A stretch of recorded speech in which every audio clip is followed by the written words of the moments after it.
My dear students and parents, this is Daniel and welcome back to our channel. Re-NEET examination சொன்னபடி 21ஆம் தேதி இன்னைக்கு மத்தியானம் 2 மணிக்கு ஸ்டார்ட் பண்ணிட்டாங்க. கோயம்புத்தூரில் நான் ஒரு 2-3 சென்டருக்கு நேரடியாக போய் பார்த்தேன். நான் பார்த்த வரைக்கும் கோயம்புத்தூரில் உள்ள சில சென்டர்ஸில் அரேஞ்ச்மெண்ட்ஸ் ரொம்பவே நல்லா பண்ணி வச்சுருக்கிறாங்க. மே மாதம் நடந்த தேர்வுக்கும் இப்போ நடத்துகிற இந்த தேர்வுக்கும் அரேஞ்ச்மெண்ட்ஸில் சில விஷயங்களை மாற்றி இருக்கிறாங்க. எஸ்பெஷலி பேரண்ட்ஸ் எல்லாம் வெயிட் பண்ணுறதுக்கு சாமியானா போட்டிருக்கிறாங்க. அவங்களுக்கு ஒரு அரேஞ்ச்மெண்ட் பண்ணி கொடுத்துருக்குறாங்க. ஒரு சில காலேஜஸில் ஆப்போசிட்டில் உட்காருவதற்காக அவங்களுக்குன்னு சொல்லி தனியாக ஒரு செப்பரேட் ரூம்ஸ் அலோகேட் பண்ணியிருக்கிறாங்க. இந்த மாதிரி சில அரேஞ்ச்மெண்ட்ஸை பண்ணி வச்சுருக்கிறாங்க. அண்டு ஃப்ரிஸ்கிங் பாயிண்டில் மாணவர்களை ரொம்ப கஷ்டப்படுத்தாமல், நான் பார்த்த சென்டரில் சொல்கிறேங்க, பார்த்த வரைக்கும் ரொம்ப கஷ்டப்படுத்தாமல் அவங்கள கொஞ்சம் ஸ்மூத்தாகவே உள்ளே அனுப்புகிறாங்க. நிறைய இன்ஸ்ட்ரக்ஷன் முன்னாடியே கொடுக்குறாங்க. ஸோ இந்த மாதிரி கொஞ்சம் தெளிவான ப்ராசஸ் எல்லாம் இப்போ இருக்குதுன்னு நான் பார்க்குறேன்.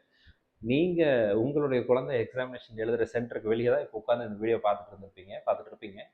ஸோ உங்கள் சென்டரில் எந்த மாதிரி அரேஞ்ச்மெண்ட் பண்ணியிருக்காங்க, நல்லா இருக்கா நல்லா இல்லையா, அதை பற்றி கமெண்ட்டில் போடுங்க. நானும் தெரிஞ்சுக்கிறதுக்கு அது ஹெல்ப்ஃபுல்லாக இருக்கும். இந்த நேரத்தில் பேரண்ட்ஸ் கிட்ட ஒரே ஒரு கைண்ட் ரிக்வஸ்ட் தான், நான் தொடர்ந்து அதை தான் முன் வச்சுக்கிட்டே இருக்கிறேன். இந்த ரீநீட் தேர்வு அப்படிங்கிறது வந்து மாணவர்களுக்கு, பெற்றோர்களுக்கு 2 பேர்த்துக்குமே சரியான ஒரு மன உளைச்சலை கொடுக்கக்கூடிய தேர்வு தான். உங்களுக்கு வந்து பையன் எப்படி எழுதுறான், பொண்ணு எப்படி எழுதுறா, இந்த எதிர்பார்ப்பு உங்களுக்கு இருக்கிறபடியே தான் ஸ்டூடெண்ட்ஸுக்கும் நான் எப்படியாவது இந்த எக்ஸாமில் சாதிச்சிடணும், நான் எப்படியாவது நல்ல மார்க் வாங்கிடணும் அப்படிங்கிற ஒரு எதிர்பார்ப்போட எண்ணத்தோடு தான் உள்ளே போயிருக்கிறாங்க. கொஷின் பேப்பர் டிஃபிகல்ட்டி லெவல் எப்படி இருக்குதுன்னு சொல்லி இப்போ நமக்கு தெரியாது. 5:15 மணிக்கு எக்ஸாமினேஷன் முடிஞ்சு 5:30 மணி போல் நமக்கு வெளியே ஸ்டூடெண்ட்ஸ் வந்ததுக்கப்புறம் கொஷின் பேப்பர் கண்ணில் பார்த்தா தான் ஈஸியாக இருக்கா, மாடரேட்டாக இருக்கா, டிஃபிகல்ட்டாக இருக்கா, அதெல்லாம் சொல்ல முடியும். அஸ் ஆஃப் நவ் கொஷின் பேப்பரை பற்றி நம்ம இப்போ பேச முடியாது. ஆனால் உங்கள் குழந்தையோட முகத்தை பார்த்த உடனேயே உங்களால் அதை தெரிந்து கொள்ள முடியும். ஒரு அம்மாவால் அப்பாவால் தன் பையனுடைய பொண்ணுடைய முகத்தை பார்த்த உடனே எந்த வார்த்தையும் பேசாமலேயே அவன் எப்படி எழுதியிருக்கிறான், அவனுக்கு இந்த எக்ஸாம் ஈஸியாக டஃப்பாக, அந்த பொண்ணுக்கு எக்ஸாமினேஷன் ஈஸியாக இருந்துச்சா டஃப்பாக இருந்துச்சா, ஹாப்பியாக இருக்கானா சோகமாக இருக்கானா, இதெல்லாம் உங்களுக்கு பார்த்தோன்னே தெரியும். ஒருவேளை சிரித்த முகத்தோடு வந்துட்டாங்கன்னா சந்தோஷம். எல்லாரும் நல்ல சிரித்த முகத்தோடு சந்தோஷமாக வெளியே வரணுங்கிறதா என்னுடைய ப்ரேயர்ஸ் அண்ட் ஆசையும் கூட. ஒருவேளை ஏதோ ஒரு சில குழந்தைங்க வெளியே வரும்போது கொஞ்சம் சோகமான முகத்தோடு வராங்க அப்படின்னா நீங்கள் அவங்க கூடவே இருங்க, அவங்கள மோட்டிவேட் பண்ணுங்கள், என்கரேஜ் பண்ணுங்கள். அண்டு இந்த 2-3 நாட்களுக்கு அவங்களுடைய மைண்ட் செட் எப்படி வேணாலும் யோசிக்கும். ஸோ அதனால் அவங்க கூடவே இருந்து அவங்கள என்கரேஜ் பண்ண வேண்டியது பேரண்ட்ஸ் ஆகி நம்மளுடைய கடமை.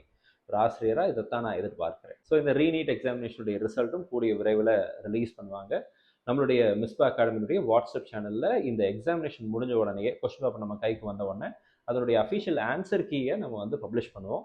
ஸோ வாட்ஸ்அப் சேனலில் இது வரைக்கும் நீங்கள் ஜாயின் பண்ணாமல் இருக்கீங்கன்னா கீழே டிஸ்கிரிப்ஷனில் லிங்க் கொடுத்துருக்கேன், அந்த லிங்க்கில் ஜாயின் பண்ணிக்கோங்க. ஸோ உங்களுக்கு எந்த செட்டு வந்தாலும் அந்த செட்டினுடைய ஆன்சர் கீ அண்ட் சொல்யூஷனை நம்மளுடைய வாட்ஸ்அப் சேனலில் நம்ம ஷேர் பண்ணுவோம். மறக்காமல் அதில் ஜாயின் பண்ணிவிடுங்க. இந்த வீடியோ உங்களுக்கு யூஸ்ஃபுல்லாக இருந்திருக்கும்னு நினைக்கிறேன். உங்கள் குழந்தைங்களுக்கெல்லாம் நல்ல மதிப்பெண்கள் கிடைக்கணும், அவங்கெல்லாம் நல்லபடியாக படித்து முடித்து எக்ஸாமினேஷன் எழுதி நல்ல மதிப்பெண்களோடு வெளியே வந்து அரசு மருத்துவக் கல்லூரிகளில் நல்ல மெடிக்கல் காலேஜஸில் எம்பிபிஎஸ் படிக்கணும்னு சொல்லி உங்களுக்காக நானும் ப்ரே பண்ணிக்கிறேன். All the very best and thank you so much.